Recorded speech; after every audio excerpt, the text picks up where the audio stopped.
Allora, questo è un grandissimo evento ed è una sorta di secondo tempo dopo la prima conferenza di aprile. Ma prima di tutto mi fa piacere salutare le autorità che ci stanno seguendo anche da fuori Polonia. Tengo a salutare coloro che in questo momento dall'Italia e anche da Palazzo Chigi, quindi dalla sede del Palazzo del Governo, seguiranno i lavori di questa conferenza.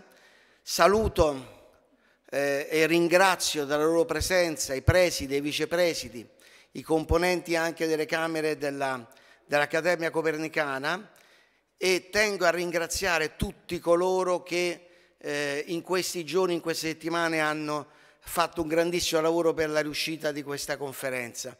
In primo luogo voglio ricordare il mio predecessore, Piotr Turek, che ha immaginato e ideato questa conferenza, come quella precedente di aprile. Qui si affronta, e ripeto, questo è un secondo tempo e spero ce ne siano altri, si affronta un tema estremamente importante ma anche estremamente delicato.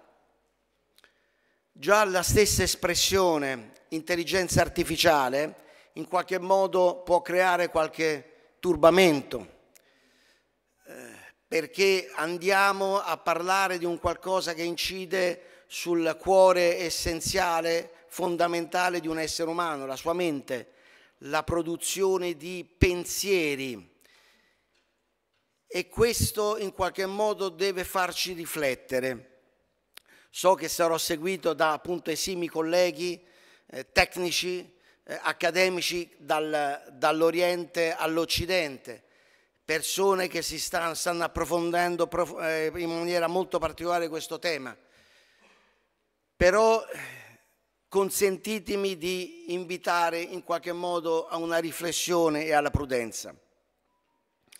Molte volte possiamo dire che probabilmente dopo l'ultima grande scoperta dell'energia nucleare, noi ci troviamo di fronte a una ideazione che può e sta cambiando e può cambiare le nostre stesse esistenze e le nostre professioni, i nostri lavori, il nostro modo di vivere. Sicuramente l'intelligenza artificiale, come tutte le grandi invenzioni, è frutto di io lo chiamo uno shining geniale, anche di una follia irrazionale, l'irrazionalità che diventa innovazione, un genius loci di individui che stanno andando oltre se stessi, oltre la stessa umanità in qualche maniera. Se noi pensiamo alla letteratura del Settecento e dell'Ottocento, vediamo che l'uomo ha sempre cercato di in qualche modo duplicarsi, crearsi e creare se stesso. L'intelligenza artificiale sta andando verso questa strada, cioè la possibilità della ricreazione, della creazione di un sistema che in qualche modo possa copiare, duplicare alcuni sistemi del nostro cervello.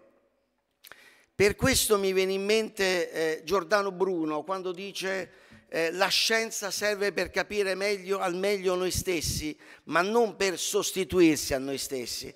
Quindi di fronte a questo intuito geniale, a questa capacità creativa dell'uomo che lo rende unico e irripetibile, bisogna aggiungere un altro elemento che è proprio dell'umanità, la razionalità e il dubbio.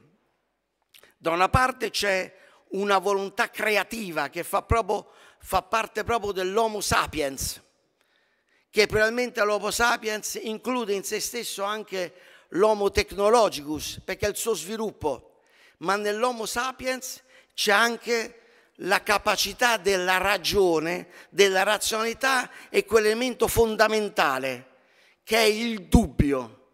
Il dubbio è un elemento di argine, è un elemento di limite, è un elemento anche creativo, di innovare nella responsabilità.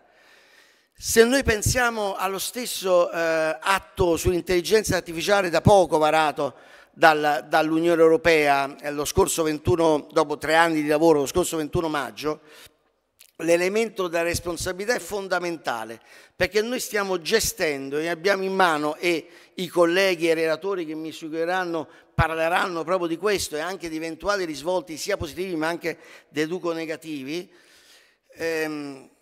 questa capacità del dubbio che ha l'uomo è quello di fare in modo che dinanzi a un'innovazione si veda come gestire questa innovazione e come utilizzarla al meglio per l'umanità.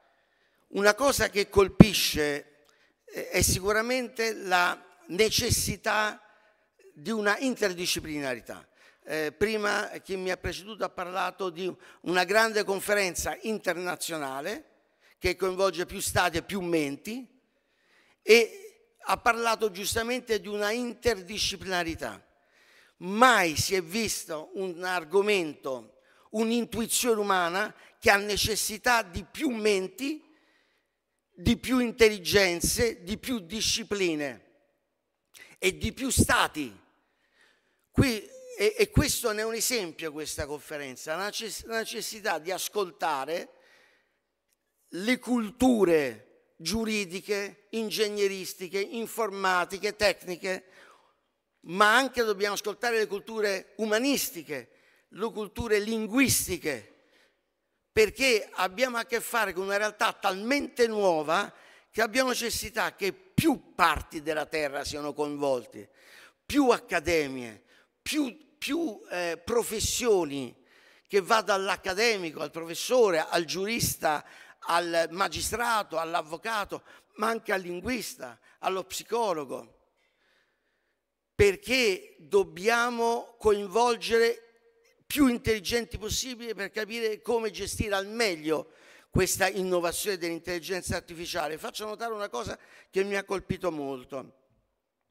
In realtà l'intelligenza artificiale, ripeto, ne parleranno molto meglio di me chi mi seguirà oggi e domani, consente all'individuo, all'essere umano di dialogare con una macchina, cioè la macchina parla, quindi usa parole, comunicazione umana, quindi crea cosa? Crea intimità. La parola, il dialogo, la voce, i discorsi, la trasmissione tramite i fonemi, tramite la bocca di pensieri, è qualcosa di estremamente umano ed estremamente coinvolgente a livello emozionale per l'altro soggetto. Un uomo dialoga con una macchina che però agisce con la voce come un essere umano comune. Su questo bisogna riflettere, sull'intimità che si va a creare.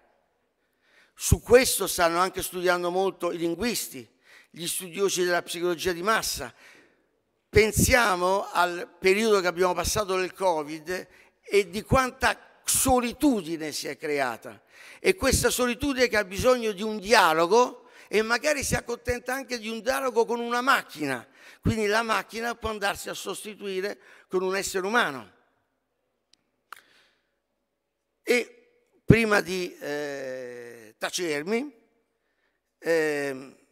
voglio anche far notare che tutto questo implica l'utilizzo di enormi masse di risorse energetiche, oltre di enormi masse di dati. Quello che diceva Alan Turing 50 anni fa, probabilmente il primo ideatore dell'intelligenza artificiale, diceva per dare vita a questa nuova forma di intelligenza occorrono grandi masse di risorse energetiche e grandi masse di informazioni. Noi oggi le abbiamo. Vi è questo nuovo petrolio che sono i dati, sono le informazioni e le risorse energetiche. Concludo dicendo, e domani voglio un attimo, con la mia introduzione di domani, vorrei ritornare su questo discorso, di quanto, ripeto, i dati e le informazioni siano diventati il nuovo petrolio, ma vi sia la decomposizione dell'essere umano in dati e i dati in algoritmi, perché a livello giuridico, quello che riguarda me come giurista, si sta passando dal diritto dell'individuo al diritto che gestisce il dato, e l'essere umano è composto da molti dati, e il diritto sull'algoritmo, gli algoritmi, i dati che si trasformano in algoritmi. Quindi vediamo una scomposizione dell'essere umano in un essere che diventa da dato ad algoritmo, e quindi una trasformazione dello stesso diritto, dal diritto della persona, dell'individuo, al diritto dei dati personali, la tutela dei dati e degli algoritmi. Quindi vediamo che c'è un tale cambiamento epocale che sarà molto interessante vedere in queste ore di oggi e di domani come tutto questo si potrà trasformare per il meglio per l'umanità, ma vedendo anche risvolti negativi e mostrando una grande responsabilità e prudenza, cosa che lo stesso regolamento europeo invita a fare, responsabilità e prudenza nella gestione di questa enorme realtà di cui noi abbiamo avuto il coraggio di affrontare in maniera così diretta, in maniera così interdisciplinare e così transnazionale. Vi ringrazio molto dell'attenzione e passo la parola ai miei colleghi che tratteranno in maniera così approfondita di questo tema. Grazie e buon lavoro e buon ascolto a tutti.